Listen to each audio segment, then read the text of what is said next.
August 1985, Barton County, Kansas. The smell reached Roy Harmon before anything else, a dry, metallic sharpness riding low across the rows, the kind that catches in the back of the throat and doesn't leave. He was 63 years old and had walked this ground since before he could carry a full water bucket. He knew what a wheat field smelled like healthy. This wasn't it. He parked his 1966 John Deere 4020 at the field's edge and climbed down with the careful deliberateness of a man who had learned not to hurry a diagnosis. The green and yellow tractor idled behind him, its six-cylinder diesel rattling with the steady rhythm he'd listened to for 19 years. He crouched at the first row and turned a stem between his fingers. Orange-brown pustules ran the full length of it, raised and powdery, rupturing under his thumbnail and releasing a fine rust-colored dust into the still morning air. Wheat stem rust. Puccinia graminis tritici. He recognized it the way a doctor recognizes a patient's face in crisis. He stood and walked the rows. Each stem told the same story. The infection had moved from the field's southeast corner toward the northwest, following a week of humidity and wind. He walked for 40 minutes without stopping. The 480 acres his father had broken from hardpan clay in 1948, the 480 acres that carried a $180,000 operating loan with the Barton County Production Credit Association, were dying in the August sun. If he lost this crop, the payment due in October could not be made. There was no secondary income, no savings account large enough to matter. The bank had extended him once already during the farm crisis years. They would not extend him again. His land, his father's land, would go to auction before the harvest dust settled. He stood at the northwest corner of the field and looked back across all of it. Then he pulled a small notebook from his breast pocket, not his own, and stood reading in the heat. If you've never heard this story before, subscribe now. You'll want to see how it ends. The notebook belonged to his father, Clifton Harmon, who had died in March 1971 at the age of 74. Clifton had farmed Barton County for 50 years and kept records of everything: rainfall, soil temperatures, equipment maintenance, and in the back pages, a series of handwritten observations about disease outbreaks he'd encountered and what he'd tried in response. Roy had carried the notebook in his breast pocket every growing season since the funeral. He had consulted it many times. He had never needed it the way he was about to need it. He drove back to the farmstead and called the Barton County Cooperative Extension Office. The agronomist on record was Dr. Thomas Whitfield, a Kansas State University Extension specialist who had held the county post since 1979. Roy described what he'd found: the orange pustules, the pattern of spread, the estimated acreage involved. Whitfield drove out the following morning. He walked the field for 8 minutes. He took a sample in a plastic bag, snapped it shut, and turned to face Roy across the hood of his truck. "You need to burn it," Whitfield said. "All of it. Every stalk, every stubble root you can reach. We document this, notify APHIS, and you disc it under immediately after burning." Roy asked about composting. He had read something relevant in his father's notebook. Whitfield shook his head before Roy finished the sentence. "Composting infected cereal straw is a phytosanitary risk. You'd be incubating the spores, not killing them. I've seen farmers spread disease across a county that way." He said it with the patient tone of a man who had explained obvious things to farmers many times before. Roy pressed. He said he had reason to believe careful temperature management during composting could eliminate the pathogen. Whitfield looked at him a moment, then glanced at the county extension technician standing near the truck. "Roy," he said, "wheat stem rust has been managed with incineration protocols since 1943. There's a reason they didn't build a better system. The system works." He filed his report with the USDA Animal and Plant Health Inspection Service within 72 hours. In it, he noted that the producer had inquired about composting infected material and stated his recommendation against it. He sent a copy to the Barton County Production Credit Association, the bank holding Roy's loan. Within 2 weeks, the feed store in Great Bend had heard about it. Men leaning on truck hoods said Roy Harmon was planning to turn his rust field into a compost pile instead of burning it the way every sensible farmer in the county would. Most of them thought he had come unmoored somewhere. Roy said nothing at the feed store. He bought 50 pounds of chicken scratch for his neighbor Lloyd Unger's hens and drove home. The notebook entry was dated June 14, 1952. Clifton Harmon had written it after a stem rust outbreak that had taken 11 of his 68 acres that season. The handwriting was the careful, upright print of a man who had taught himself to write past the age of 30. The old-timers say burn. I tried composting half the infected rows, built the windrows 14 feet wide, 5 feet tall, used the chicken manure from Elder's operation to heat it, turned every 4 days, probed the center pile, must read 155 degrees on the long thermometer before you stop worrying, held 158 for 6 days in the middle week.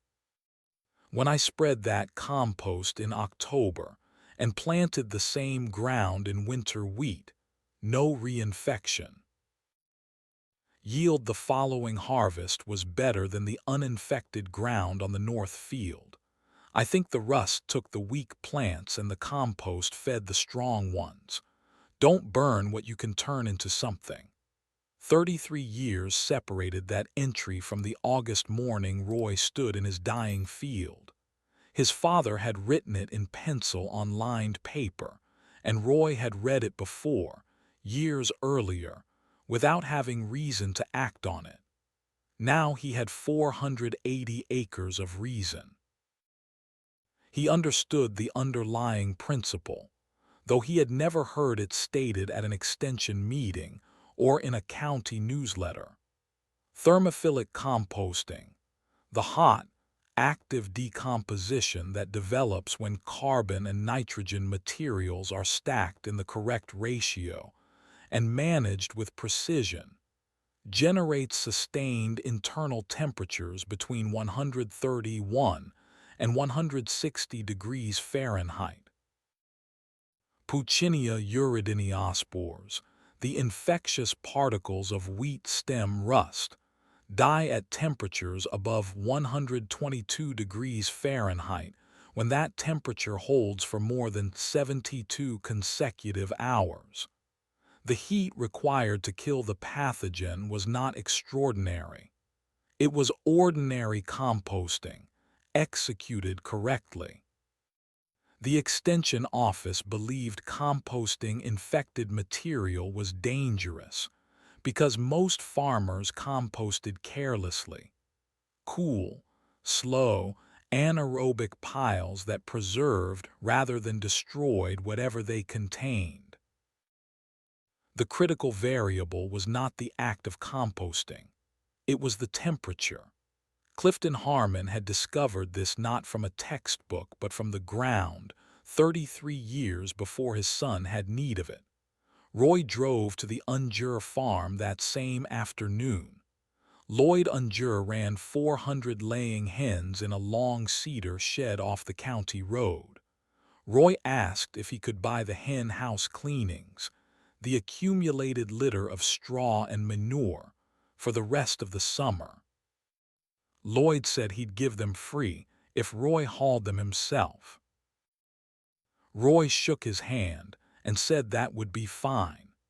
He started building the windrows on the 1st of September 1985, working from the infected southeast corner of the field in long parallel rows, oriented east to west to catch the prevailing wind. He used the 40/20's front loader bucket to windrow the dead wheat, and layered the diseased plant material with the hen litter from Unger's operation in a ratio he worked out himself from his father's note, roughly 30 parts dry infected straw to 1 part fresh manure by weight. The windrows ran 14 feet wide at the base, rose to 5 feet at the crown, and stretched in parallel lines 800 feet long across the southern half of the field. He built them over 11 days, working from 4 in the morning until the light failed. The thermometer he used had belonged to his father. It was a Taylor long-stem dial instrument with a 20-inch probe and a 3-inch face that registered from 0 to 220 degrees Fahrenheit. The face was scratched across its lower quarter, but the needle was true. He pushed it into the center of each windrow on the 4th morning after building and recorded the reading in pencil in a spiral-bound notebook purchased at the hardware store in Ellenwood. First probe of the center row, 127 degrees. Second row, 131 degrees. Third row, 119 degrees. He noted the low reading on the 3rd row and mixed in 2 additional loads of fresh hen litter that afternoon. By the following morning, the 3rd row read 138. He turned each windrow on schedule every 4 days, using a piece of angle iron welded to a 3-point hitch frame to fold the outside material inward and expose new surface to the active heat. The turning took a full day across all the windrows. He recorded the pre-turn temperature, the post-turn temperature 24 hours later, and the weather conditions in the notebook. Every entry was dated, timed, and noted to the degree. The first week of October, Lloyd Unger leaned on the fence along the county road and watched Roy pull out of the field on the tractor. "How hot are they running?" Lloyd asked. "Center rows are holding 155, 157, Roy said. East End row dropped after the rain, got it back up." Lloyd looked at the windrows. They steamed faintly in the cold morning air. "Whitfield called me," Lloyd said. "Asked me what you were doing with the hen cleanings." Roy set the parking brake on the 40/20 and climbed down. "What did you tell him?" Roy said, "Told him you bought them fair and it was your business and mine." Lloyd paused. "He's telling people you're going to spread that rust to every field in the county come spring." Roy picked up the thermometer case from the tractor cab floor. "The spores die at 122 degrees, Roy said. "That pile has been over 140 for 3 weeks. Lloyd nodded once and said nothing more. He was not a man who needed to speak further to signal he was convinced. If this story is new to you, subscribe. There's a lot more to come. In November, Roy received a certified letter from attorney Leonard Prout in Great Bend, forwarding a formal notice from the Barton County Extension Office. The notice stated that Dr. Whitfield had documented Roy's composting activity and was prepared to file a formal complaint with USDA APHIS under 7 CFR Part 301. if Roy applied the compost to his cropland, citing contamination risk to neighboring farms. Roy drove to Pruitt's office the following morning and sat across the desk from him with his father's notebook and his own temperature log laid open on the surface between them. Pruitt read both documents. He read the relevant section of 7 CFR Part 301. Then he looked up. There is no federal regulation prohibiting on-farm composting of infected plant material when applied to the same farm, Pruitt said. None. He doesn't have a legal leg to stand on. Roy asked Pruitt to put that in writing, addressed to both Whitfield and the Production Credit Association holding his loan. The letter went out on December 3, 1985. The winter was hard.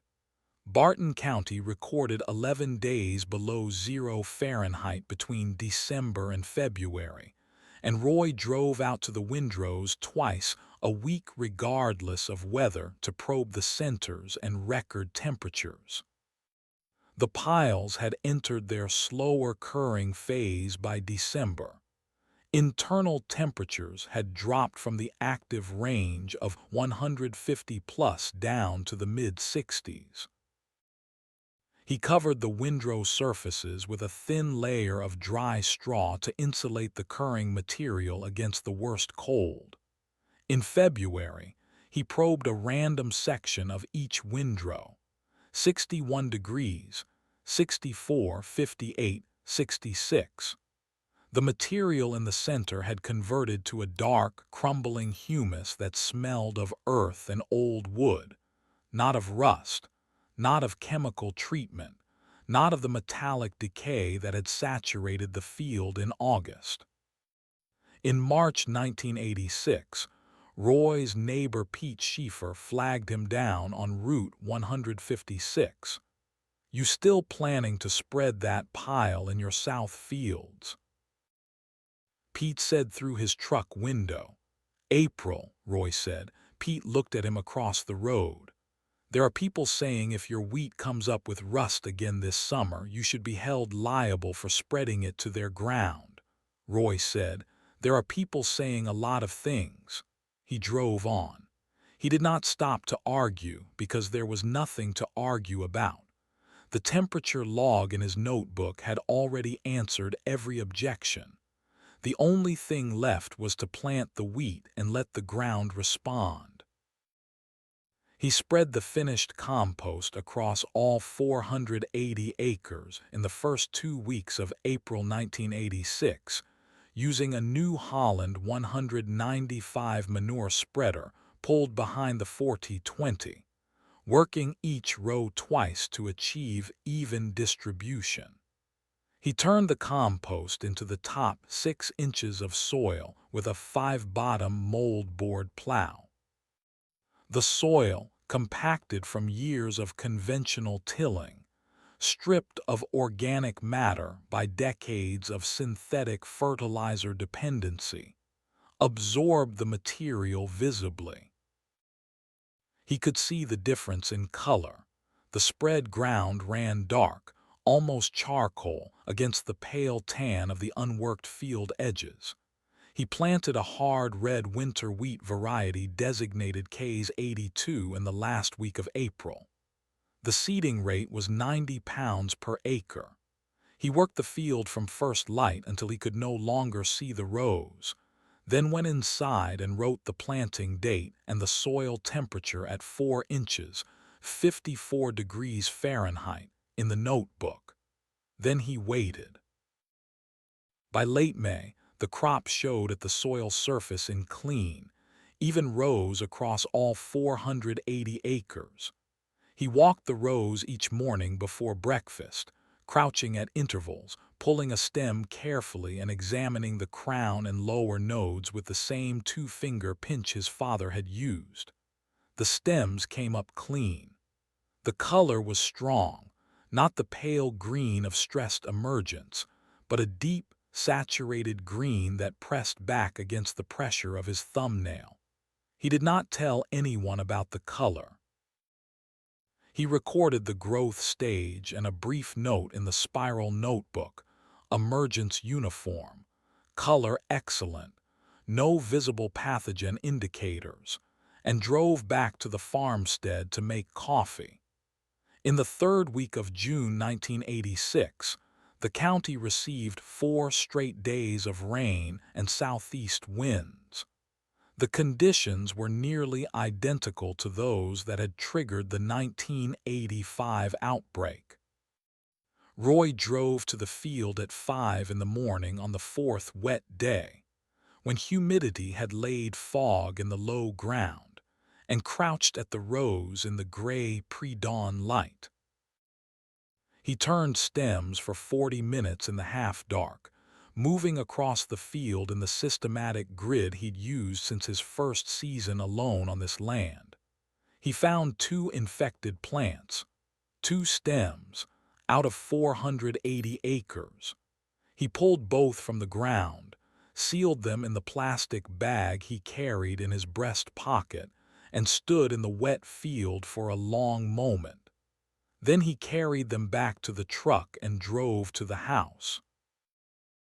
He brought the bag to Pruitt's office that afternoon, asking him to hold it with the temperature logs as documentation, and then drove home. He did not change his management routine. He did not call the extension office. He did not call Pete Schieffer or Lloyd Unger. He had known, from the moment he read his father's notebook the previous August, that the compost would not eliminate every spore in the county air. The windrows could only destroy what they contained. The 1985 infection had originated as airborne spores from infected farms to the south. The same source could deliver the same pressure in 1986. 2 infected plants were not a failure of the compost. They were proof of 2 things simultaneously: that rust pressure was real again this season, and that 480 acres had resisted it with 2 isolated exceptions. He pulled those plants and kept working. Harvest came in the third week of July 1986. Roy cut the field with his 1981 International Harvester 1480 combine, starting at the southeast corner, the same corner where he'd found the first disease stems the previous August, and working in long east-west passes across all 480 acres. The machine threw a fine golden chaff into the air behind it that settled into the stubble like new snow. He tracked the yield on a clipboard as he worked. On the first day, he averaged 49 bushels to the acre. On the second, cutting through the northern half of the field where the soil had historically run thin, he averaged 51. He cut the last pass on the afternoon of July 19th, parked the combine, and climbed down to check the grain cart beside Lloyd Unger's truck. Lloyd had driven over without being asked. He stood at the cart looking at the grain depth while Roy climbed down from the combine cab. "What's your number?" Lloyd said. Roy pulled the tally from his shirt pocket. 52.5 average over the whole field. Lloyd looked at the grain in the cart. The county average for Barton County that season would later be recorded at 31.2 bushels per acre. "That's a good number," Lloyd said. Roy folded the paper and put it back in his pocket. That was all they said about it. The Barton County Production Credit Association received Roy's payment on August 4, 1986. The full $180,000 principal, plus accrued interest. The loan officer, Gerald Harker, confirmed receipt in a phone call that lasted less than 2 minutes. Word moved through the county the way news moved in 1986, person to person, at fuel stops and grain elevators, over fence lines, and at the farmers' co-op in Great Bend. By the second week of August, the number 52.5 bushels per acre on ground that had been written off as a complete loss 12 months earlier had circulated through most of the farming community in Barton County. Pete Schieffer heard it at the elevator and didn't believe it. He drove out to Roy's farm on a Tuesday afternoon and stood at the edge of the harvested field. The stubble ran clean and even across all 480 acres. The soil in the combine's tire tracks showed dark and crumbled fine, the same color Roy had noticed when he'd spread the compost in April. Pete stood there a long time without speaking. Then he turned to Roy, who stood beside him with his hands in his pockets. "The rust didn't come back," Pete said. "2 plants," Roy said. "I pulled them in June." Pete looked at the ground. "I was wrong," he said. He said it plainly without decorating it. "The ground told me," Roy said. "I just followed my father's instructions." Dr. Thomas Whitfield heard the yield number from a Kansas State University colleague and drove out to the Harmon farm unannounced on August 14th. He stood in the harvested field for several minutes. Roy waited near the fence. When Whitfield walked back, he stood with his hands at his sides and looked at Roy directly. "I told you to burn it," Whitfield said. "You did," Roy said. "And you had evidence the composting would work." "My father did." "I had his notebook." Whitfield looked across the field. "I should have read it," he said. In October 1986, the Kansas Cooperative Extension Service newsletter published a formal correction to a January 1986 article in which Dr. Whitfield had stated that composting Puccinia-infected cereal straw constituted an unacceptable phytosanitary risk. The correction, signed by Whitfield, stated that properly managed thermophilic composting of stem rust-infected wheat straw, when windrow internal temperatures are maintained above 145 degrees Fahrenheit for a sustained period of no fewer than 72 hours, represents a pathogen-safe and agronomically beneficial alternative to incineration. The correction cited Roy Harmon's 1985 to 1986 composting records and Clifton Harmon's 1952 field notebook as supporting documentation. The USDA APHIS complaint Whitfield had threatened to file was never filed.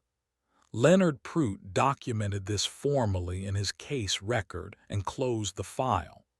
The newsletter reached a farmer named Dale Frisch in Pawnee County, 60 miles southwest of Barton County, in November 1986. Dale had lost 40 acres of winter wheat to crown rot the previous spring, and had been told by his own county extension office to disc the infected ground and apply a chemical fungicide treatment before replanting. The treatment cost him $2,400 in product and application and produced a weak stand the following season. He read the Whitfield correction twice. Then he found Roy Harmon's telephone number through directory assistance in Great Bend. Roy answered on the second ring. Dale explained his situation. He asked about the composting method, the temperatures, the turning schedule, the carbon-to-nitrogen ratio, the nitrogen source. Roy spoke for 11 minutes. He described every step in the sequence his father had written and that he himself had executed. He did not simplify it. He did not tell Dale what he thought Dale wanted to hear. Dale said, "The extension office isn't going to support this." Roy said, "No, they likely won't. Not yet." Dale built his first windrows in January 1987. He followed Roy's instructions with the exactness of a man who understood that improvisation in a system like this was the same as starting from nothing. His composting log from that season records internal temperatures that peaked at 162 degrees Fahrenheit in the third week and held between 148 and 155 through the fourth and fifth weeks of active decomposition. He spread the finished compost on his 40 infected acres in April 1987, planted a hard red winter wheat variety, and harvested 46 bushels per acre in July. His county average was 28. If you found this useful or surprising, subscribe. These stories continue. He wrote to Roy in August 1987. The letter was short. It read, "The number was 46. Thank you for picking up the phone." Roy's complete file on the process, his temperature logs, Clifton Harmon's 1952 notebook, the Prout legal correspondence, the APHIS complaint documentation, and the yield records from both seasons, was requested by the Kansas State University Department of Agronomy in early 1988. A graduate researcher named Susan Ellery incorporated the Harmon composting logs into her thesis on thermophilic pathogen suppression in small grain production systems. The thesis was accepted by the department in May 1988 and placed in the KSU library. In the acknowledgments, Ellery wrote, "The foundational observation in this work was first made by Clifton Harmon of Barton County, Kansas, in June 1952, and preserved by his son Roy Harmon, who understood that a temperature reading is an argument." The Extension Service in 5 Kansas counties revised their stem rust management recommendations between 1988 and 1991 to include thermophilic composting as an approved alternative to incineration, contingent on temperature documentation. The revision cited the KSU thesis and the Harmon field records. Roy declined to participate in the university review beyond providing the documents. He declined an interview request from a Wichita television news program in the fall of 1986. He declined the Barton County Farm Bureau's invitation to present his method at their annual meeting. He drove to his field each morning, checked his winter wheat stand, and returned home to record the readings. He did not consider what he had done to be remarkable. His father had written the instructions in 1952. He had followed them. The ground had responded. That was how it was supposed to work. His daughter, Carol Harmon Dietrich, took over the farm's daily management in 1993 when Roy's left knee required replacement surgery that kept him from the field during planting season. She was 34 years old, had grown up on this land, and had studied agronomy at Kansas State from 1977 to 1981. She returned to Barton County not because she had failed elsewhere, but because the farm needed her, and because she understood, in a way that had grown clearer over the years, that the 480 acres her grandfather had broken from hardpan clay in 1948 represented a specific and irreplaceable body of knowledge. In the spring of 1994, she walked the south field with Roy during what would be one of his last fully active seasons. Roy moved slowly now, using a wooden staff he'd cut from a hedge apple tree at the field's west edge.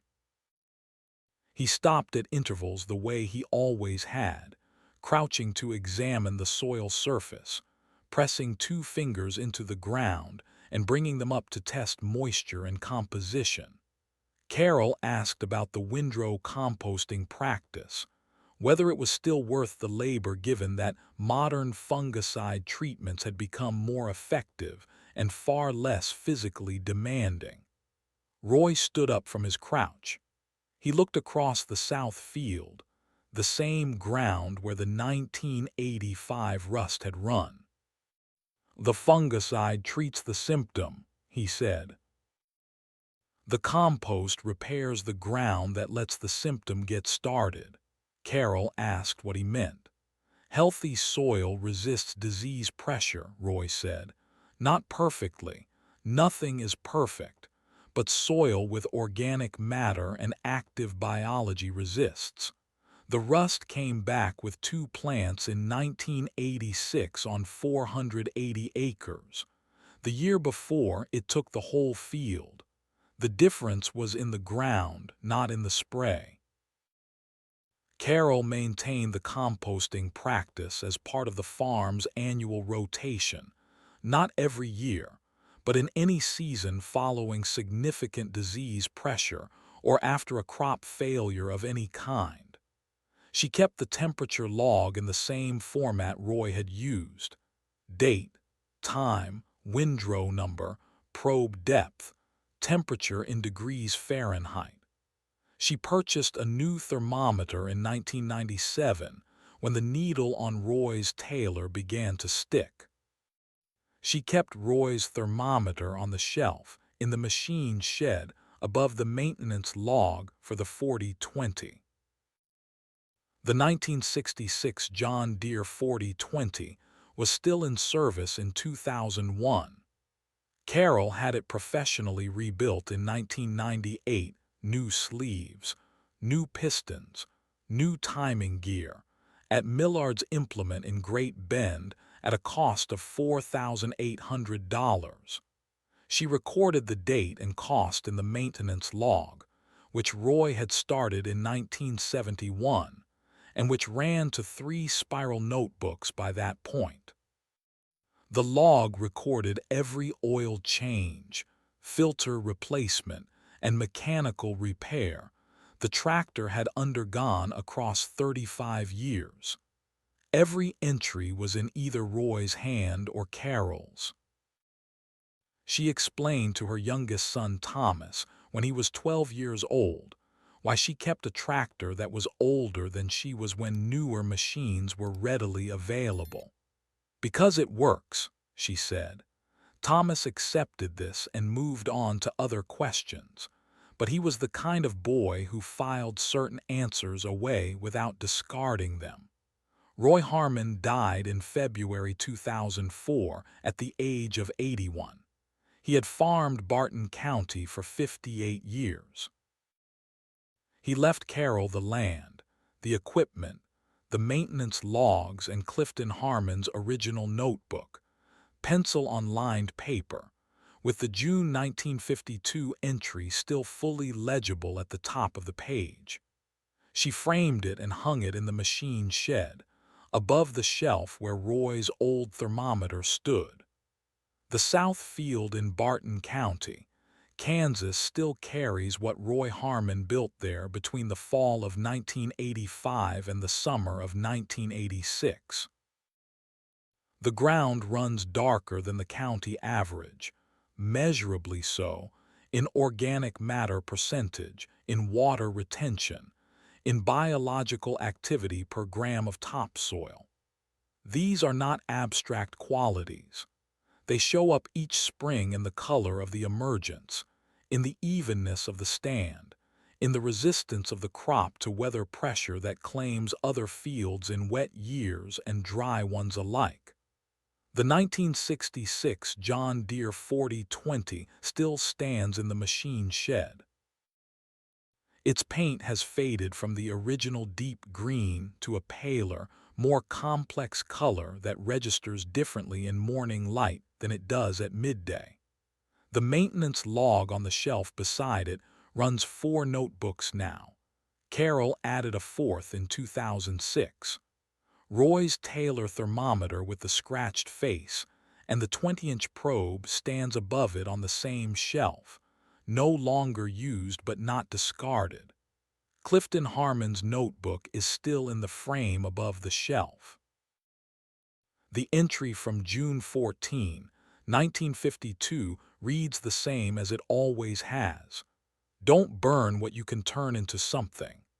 Roy Harmon read that sentence in an August wheat field in 1985 and recognized it not as consolation but as instruction.